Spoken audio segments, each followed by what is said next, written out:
Good morning, students. So we've already learned about immigration in the late 1800s and the early 1900s, and we've learned what immigration has looked like for them with their transportation, with the inspections that happened at Ellis Island or Angel Island. So now I want to practice some grammar today. If you go to our course site, you'll see that there's a link in our description for today's class. Please open up the link and then follow along as I continue talking.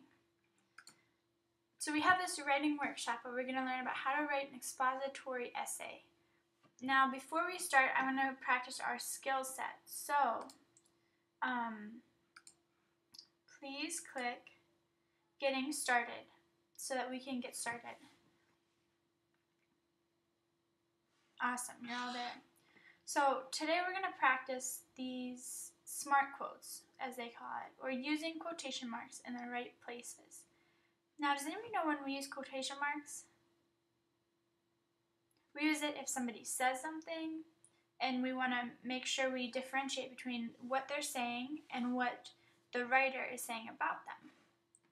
So, here is the example that we're going to use. Continue on as I go. Whoops. Just kidding. We're going to use the printable version. So this is a quick mini lesson, and we're going to learn when we use quotation marks, the rules. So let's try the first one. John said, "That's my coat." Now, John wouldn't say John said because he's already saying it. He only says, "That's my quote." So we're going to put quotation marks around "that's my quote." Sorry. That's my coat. The second one says, "Jack said, I have a coat like yours." Where would we put the quotation marks on this? What part is Jack saying? Is he saying the whole sentence? Is he saying, "Jack said, I have a coat like yours"? No, he's just saying, "I have a coat like yours." So we just put it around before the I and after the period. We'll continue doing these practice questions afterwards. Now the rules are, the first one is that you would use a speaker's quotations when you're using a speaker's exact words. When you want to surround the exact words or a dialogue by quotation marks. So the example is, "I loves flowers," said Jessie. "I love flowers" is her exact words. So that's where we would put the quotation marks. The second rule is that opening quotation marks are used at the beginning of the speaker's words and closing are used at the end.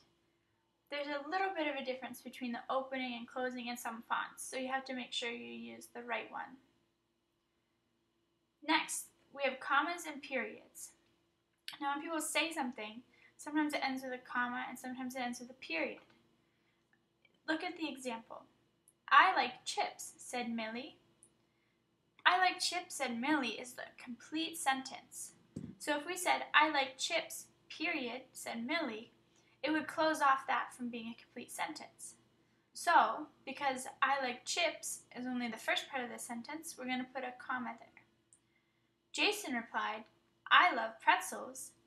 There would be a comma after replied and a period after pretzels, because pretzels ends the sentence, but the comma after replied keeps it continuing so that Jason replied is connected to his dialogue.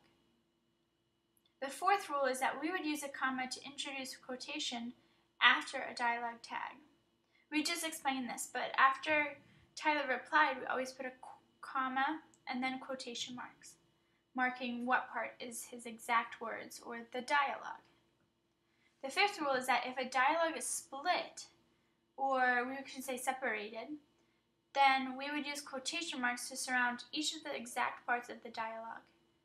Now, we wouldn't say, "Yes, said Bobby, I love cheese pizza," as the whole part of what they're saying. No, Bobby is saying this.